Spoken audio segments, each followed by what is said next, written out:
Hello दोस्तों, अभी तक आपने सुना सिंहासन बत्तीसी की 26वीं कहानी। तो दोस्तों अब आगे बढ़ते हैं। आज लेकर हाजिर हैं 37वीं कहानी, जो कि 87वीं पुतली मलयवती की कहानी है, जो कि राजा भोज को कहानी सुना रही है विक्रमादित्य की दानवीरता और उनके यश की गाथा। तो चलिए ज़्यादा देर न करते हुए कहानी की तरफ बढ़ते हैं। दोस्तों नमस्कार दोस्तों, मैं कृष्णा मौर्य हाजिर हूँ सिंहासन बत्तीसी की और एक कहानी लेकर के। तो चलिए कहानी को सुनते हैं कि मलयवती राजा भोज को कौन सी कहानी सुनाती है राजा विक्रमादित्य की। मलयवती नामक की 27वीं पुतली ने जो कथा सुनाई वह इस प्रकार है। विक्रमादित्य बड़े यशस्वी और प्रतापी राजा थे और राजकाज चलाने में उनका कोई भी सानी नहीं था।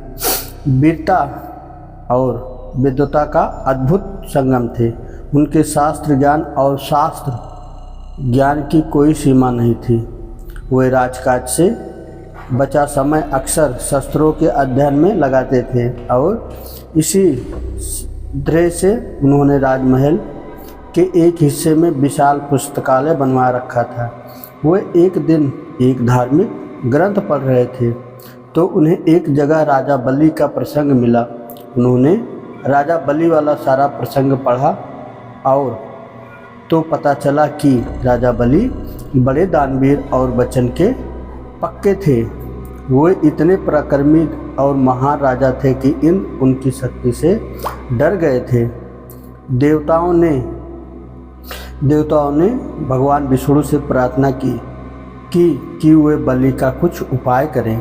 तो विष्णु भगवान ने वामन रूप धरकर उनसे सब कुछ दान में प्राप्त कर लिया और वो पाताल लोक जाने को विवश कर दिया।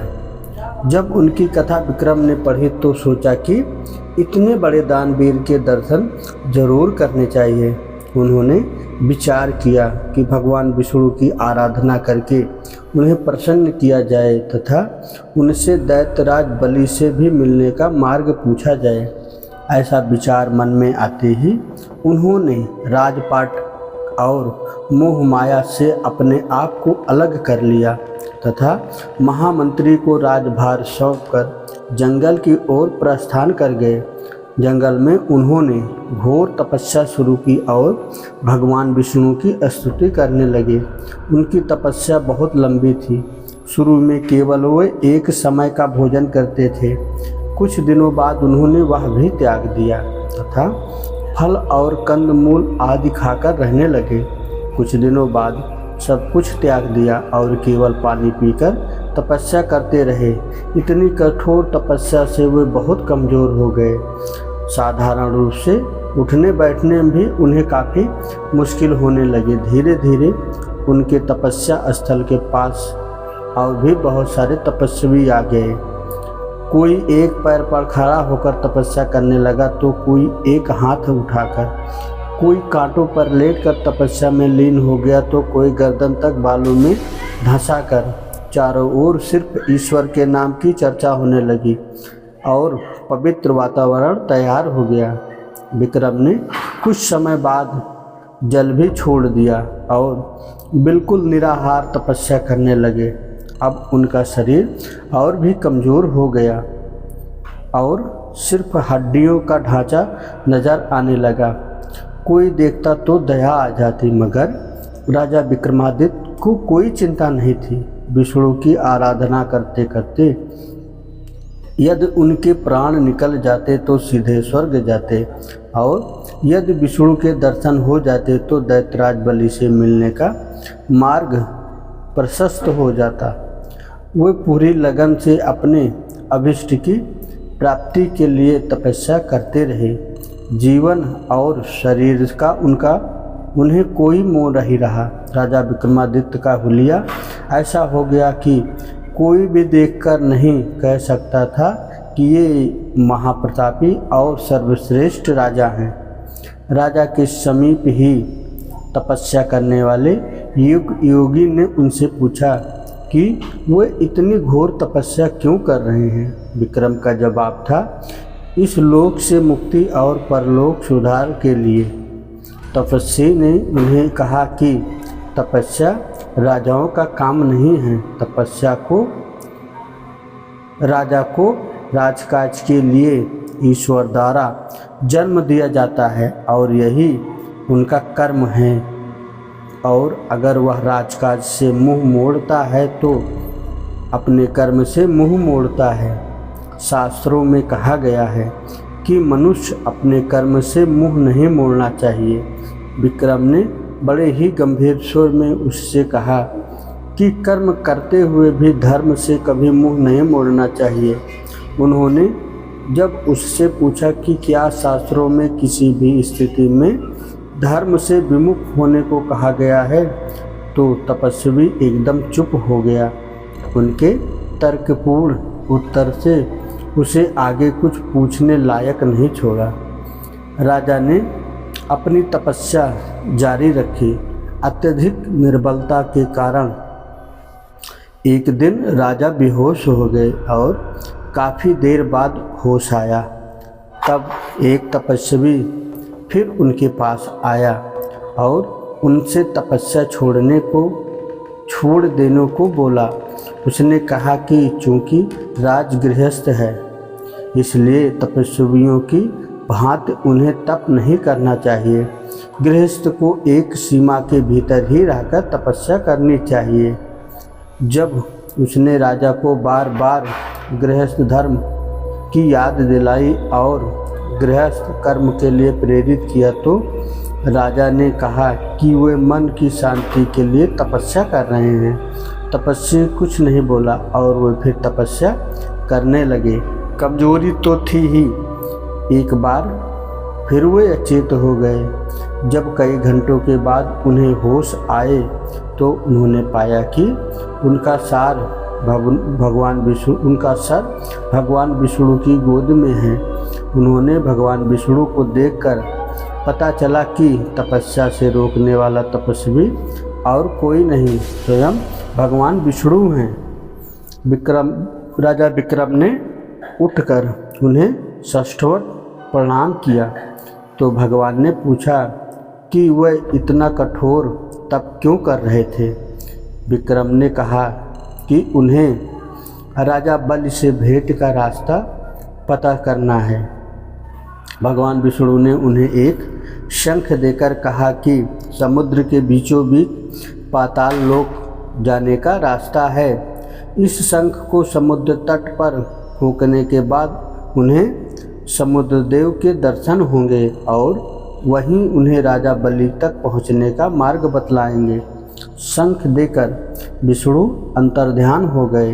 विष्णु के दर्शन के बाद विक्रमादित्य ने फिर से तपस्या करने के पहले वाला स्वास्थ्य प्राप्त कर लिया और वैसे ही असीम शक्ति प्राप्त कर ली। शंख लेकर वह समुद्र के पास गए और पूरी शक्ति से शंख फूंकने लगे। समुद्र देव उपस्थिति हुई और समुद्र का पानी दो भागों में विभाजित हो गया। समुद्र के बीचों बीच अब भूमि मार्ग दिखाई देने लगा। उस मार्ग पर राजा आगे बढ़ते गए। काफ़ी चलने के बाद वे पाताल लोक पहुँच गए। जब वे राजा बलि के महल के द्वार पर पहुँचे तो द्वारपालों ने उनसे आने का प्रयोजन पूछा। विक्रमादित्य ने बताया कि राजा बलि के दर्शन के लिए मृत्युलोक से आए हैं। एक सैनिक उनका संदेश लेकर गया और काफ़ी देर बाद उनसे आकर बोला कि राजा बलि अभी उनसे नहीं मिल सकते। उन्होंने बार बार राजा से मिलने का अनुरोध किया पर राजा बलि तैयार नहीं हुए। राजा ने खिन्न होकर तथा हताश होकर अपनी तलवार से अपना सिर काट लिया। जब प्रहरियों ने यह खबर राजा बलि को दी तो उन्होंने अमृत डलवा कर विक्रम को जीवित करवा दिया। जीवित होते ही विक्रम ने फिर राजा बलि के दर्शन की इच्छा जताई। इस बार प्रहरी संदेश लेकर लौटा कि राजा बलि उनसे महाशिवरात्रि के दिन मिलेंगे।